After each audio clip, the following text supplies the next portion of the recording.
السلام علیکم ورحمۃ اللہ وبرکاتہ۔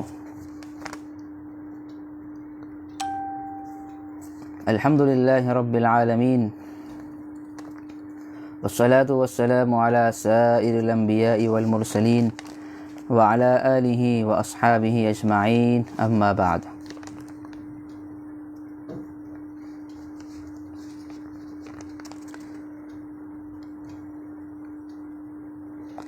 سردیوں کے حوالے سے، جیسے کہ ابھی سردی کا موسم عن قریب آ رہا ہے، بلکہ آ چکا ہے،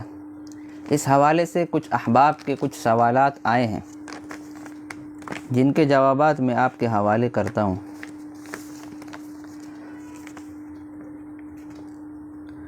پہلا سوال ہے، سردی کے موسم میں بجائے وضو کے اگر تیمم کیا جائے تو کیسا ہے؟ کیا اس کے ذریعے سے یعنی تیمم کرنے سے نماز ہو جائے گی یا نہیں؟ اس کا سیدھا جواب یہ ہے کہ تیمم اللہ تعالیٰ نے جو ایک آپشن رکھا ہے، یہ وضو کا ایک بدل ہے۔ یعنی اگر کوئی ایسی صورتحال پیش آ جائے، آپ کسی جنگلات میں پھنسے ہوئے ہیں، وہاں پانی کا کوئی نظم نہیں ہے، کوئی کنواں نہیں ہے، اور پانی کسی دکان پہ مل نہیں رہا آپ کو، ایسی کوئی صورت پیش آ جائے تو اس صورت میں آپ تیمم کر سکتے ہیں اور کر کے اپنی نماز کو ادا کر سکتے ہیں۔ نمبر 2، آپ کو کوئی ایسی بیماری لاحق ہو گئی، ڈاکٹر نے آپ کو منع کیا پانی استعمال کرنے سے، یا کوئی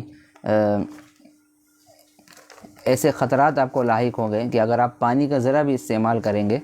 تو آپ کی جان کا خطرہ ہے، آپ کی بیماری میں زیادہ اضافہ ہو سکتا ہے، تو چند وقتوں کے لیے، چند دنوں کے لیے، جب تک آپ کی یہ بیماری صحیح نہ ہو جائے، جب تک آپ جنگلات سے نکل کر اس جگہ پر نہ پہنچ جائے جہاں پانی اویلیبل ہے، تب تک آپ کے لیے تیمم کے ذریعے سے نماز وغیرہ پڑھنا جائز ہے، آپ پڑھ سکتے ہیں۔ تیمم جو ہے ایک بدل ہے، ایک آپشن ہے، پانی کا نائب ہے۔ یعنی اگر کوئی اصل آدمی موجود نہ ہو مثال کے طور پر،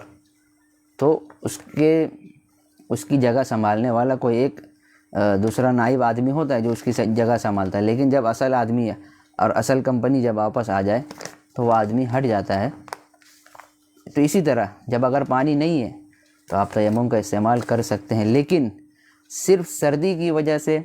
صرف ٹھنڈک کی وجہ سے اور ٹھنڈک سے بچنے کے لیے تیمم کرنا یہ جائز نہیں ہے، تیمم ہوگا ہی نہیں۔ آپ دوسرے آلے کا استعمال کیجئے، ٹیکنیکل دور ہے، آپ گرم پانی کا استعمال کیجئے، ہیٹر لگوا لیجئے اور گرم پانی سے وضو کر کے آپ نماز ادا کیجئے۔ صرف ٹھنڈی کی وجہ سے آپ تیمم کر کے نماز نہیں پڑھ سکتے، بلکہ آپ کا وضو ہی نہیں ہوگا۔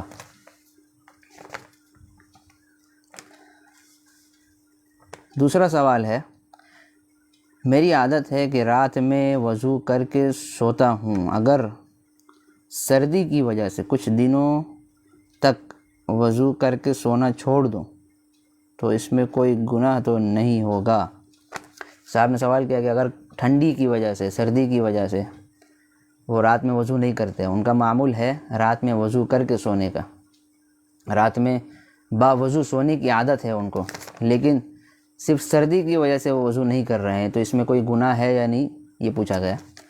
پہلی بات تو یہ کہ رات میں وضو کر کے سونا یہ کوئی فرض اور واجب نہیں ہے، یہ سونے کے آداب میں سے ہے۔ اگر کوئی شخص باوضو سوتا ہے تو بہت اچھی بات ہے، اس کی بھی فضیلت ہے۔ اگر کوئی شخص بے وضو سوتا ہے تو اس میں کوئی حرج کی بات نہیں ہے، اور شریعت کی طرف سے، اسلام کی طرف سے کوئی پکڑ نہیں ہے۔ اگر آپ رات میں وضو کر کے سونے کے عادی ہیں اور صرف ٹھنڈ کی وجہ سے آپ وضو نہیں کر رہے ہیں، تو میں آپ کو ایک بات بتاتا چلوں کہ آپ گرم پانی کا استعمال کر کے وضو کیجیے، آپ کی جو یہ اچھی عادت ہے اس کو برقرار رکھیے، تو اس سے فائدہ یہ ہوگا کہ آپ جب گرمی کا موسم آئے گا اور ٹھنڈ اور برسات کا جب موسم آئے گا تو آپ کی عادت برقرار رہے گی اور آپ لگاتار وضو کر کے سونے کے عادی باقی رہیں گے۔ اور اگر ابھی آپ نے وضو کر کے سونا چھوڑ دیا، صرف ٹھنڈی کی وجہ سے آپ وضو نہیں کر رہے ہیں، تو جب سردی کا موسم چلا جائے گا، گرمیوں کا موسم آئے گا، تب بھی آپ کی یہ عادت بن جائے گی کہ آپ وضو نہیں کریں گے، آپ کی عادت ختم ہو جائے گی۔ تو اپنی عادت کو برقرار رکھنے کے لیے آپ گرم پانی کا استعمال کیجیے۔ اچھا جناب، کیا موبائل میں قرآن کریم پڑھنے کے لیے وضو کرنا ضروری ہے یا نہیں؟ موبائل میں جو لوگ قرآن کریم کی تلاوت موبائلوں میں کرتے ہیں، تو ان کے لیے وضو کرنا ضروری ہے یا نہیں، یہ سوال۔ یاد رکھیے، موبائل کی اسکرین جب آپ کھولتے ہیں اور وہ ایپ جب آپ اوپن کرتے ہیں اور قرآن کریم آپ کے سامنے آ جاتا ہے اسکرین کے اوپر، تو اس وقت موبائل جو ہے آپ کا قرآن کریم کے درجے میں ہو جاتا ہے، قرآن کریم کے حکم میں ہوتا ہے، اس کو بھی وضو کے ساتھ چھونا ضروری ہے، چاہے وہ اسکرین کے اندر ہی کیوں نہ ہو۔ آپ کہیں گے ہمارے ہاتھ میں موجود نہیں ہے اور ہم تو اسے اسکرین کے اندر دیکھ رہے ہیں، وہ میرے ہاتھ میں نہیں ہے، حقیقتاً وہ قرآن نہیں ہے، تو یہ بات بالکل غلط ہے۔ میں آپ کو مثال دیتا چلوں کہ آپ اپنے کسی بڑے سے، اپنے کسی بزرگ سے، یا اپنے کسی مہمان سے، رشتہ دار سے ویڈیو کالنگ پہ بات کر رہے ہیں، ویڈیو کالنگ میں، تو آپ جس طرح آپ ان کے ساتھ فیس ٹو فیس بات کرنے میں ان کا احترام کرتے، ان کا ادب کرتے، ان کی رسپیکٹ کرتے، تو اسی طرح آپ ویڈیو کالنگ میں بھی اگر بات کریں گے تب بھی آپ ان کا احترام کریں گے، ان کی عزت کریں گے، ان کے ساتھ حسن سلوک کا معاملہ کریں گے۔ تو اسی طرح قرآن کریم بھی چاہے ہاتھ میں ہو یا موبائل کی اسکرین پہ ہو، اس کو باادب اور باوضو چھونا ضروری ہے۔ جس طرح ویڈیو کالنگ پہ بات کرنے والا اسکرین میں جس آدمی سے وہ بات کر رہا ہے، وہ آدمی اس کے سامنے نہیں ہے، اسکرین کے اندر موجود ہے، لیکن پھر بھی وہ ادب احترام سے بات کرتا ہے۔ اسی طرح قرآن کریم کے اندر بھی یہی معاملہ ہے۔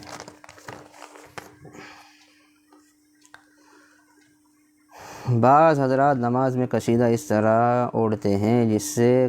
پورا چہرہ ان کا ڈھک جاتا ہے، تو اس صورت میں نماز کا کیا حکم ہے؟ بعض حضرات سردیوں میں اس طرح دیکھا جاتا ہے کہ مافلر وغیرہ، قصیدہ وغیرہ اس طرح اوڑھ لیتے ہیں، اپنے چہروں کو بالکل ڈھانپ لیتے ہیں، جس سے ان کی ناک، ان کا کان بالکل جو ہے ڈھک جاتا ہے، حتیٰ کہ ان کا منہ بھی نہیں دکھائی دے رہا ہوتا، صرف آنکھیں کھلی رہ جاتی ہیں۔ تو اس صورت میں نماز پڑھنا بالکل مکروہ ہے۔ آپ کان صرف ڈھانک سکتے ہیں، بالکل چہرہ پیک کر لینا اور اس طرح کہ آپ سانس بھی نہیں لے پا رہے، تو اس طرح نماز پڑھنا بالکل مکروہ ہے۔ چہرہ بالکل چھپانا نہیں ہے، کھلا رکھنا ہے چہرہ والا حصہ۔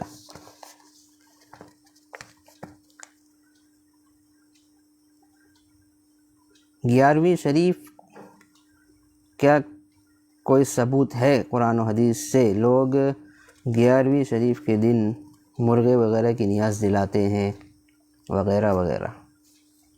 یہ گیارہویں شریف کے دن تو پتہ نہیں ہوتا کیا ہے، لوگ کیا کرتے ہیں، اس معاملے میں مجھے کچھ پتہ نہیں۔ جیسا کہ آپ نے کہا کہ لوگ مرغے کی نیاز دلواتے ہیں اور پتہ نہیں کسی پیر صاحب کے نام پہ یہ پوری محفلیں سجائی جاتی ہیں، تو اس کا اسلام سے کوئی تعلق نہیں ہے، قرآن و حدیث سے اس کا کوئی ثبوت نہیں ہے۔ گیارہویں شریف، 12ویں شریف ایسا کچھ ہے نہیں اسلام میں، نہ قرآن سے اس کا کوئی ثبوت ہے، نہ حدیث پاک سے اس کا کوئی ثبوت ہے۔ یہ ایک محض رسم ہے اور بدعت کے زمرے میں آتا ہے۔ یہ بے اصل اور بے بنیاد ہے بالکل۔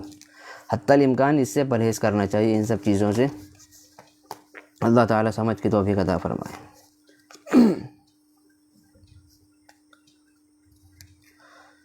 حضرت، مردوں کو حکم دیا گیا ہے کہ وہ ٹخنا کھلا رکھیں،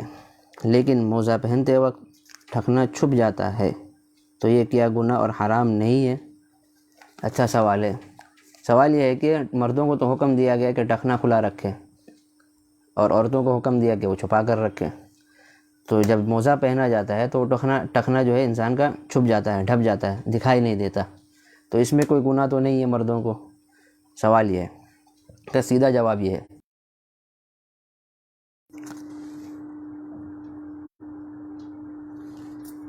اس کا سیدھا جواب یہ ہے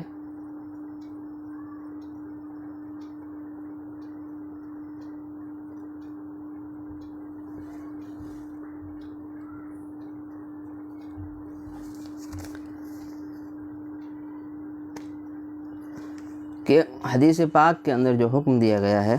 کہ مرد جو ہے ٹخنوں کو کھلا رکھے،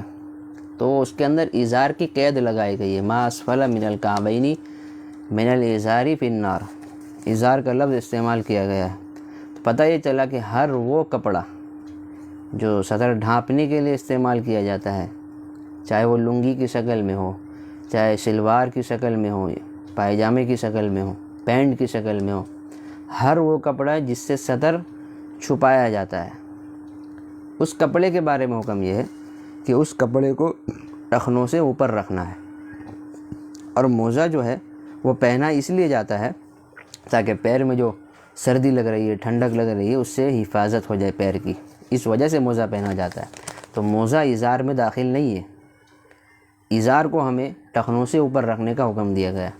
اس کی وجہ یہ بیان کی جاتی ہے، علماء یہ فرماتے ہیں کہ جو لوگ متکبرانہ چال اختیار کرتے ہیں، تکبرانہ انداز اختیار کرتے ہیں، وہی لوگ اپنے ٹخنوں کو چھپاتے ہیں اپنی ازاروں سے، پینٹ سے، تو تکبر سے حفاظت ہو جائے، تکبر اور غرور اور گھمنڈ سے انسان محفوظ رہے، اس وجہ سے حکم یہ دیا گیا۔ رہا مسئلہ موزہ کا، تو موزہ وہ سطر چھپانے کے لیے استعمال نہیں کیا جاتا، وہ کپڑا بھی نہیں ہے، وہ تو ٹھنڈک سے بچنے کے لیے۔ تو جب ظاہر ہے انسان کو جہاں ٹھنڈک لگے گی، جہاں سردی لگے گی، اور وہ اس جگہ کو چھپائے گا، بالکل چھپائے گا، تو اس میں کوئی گناہ کی بات نہیں ہے۔ اللہ تعالی ہم سب کو سمجھنے اور عمل کرنے کی توفیق عطا فرمائے۔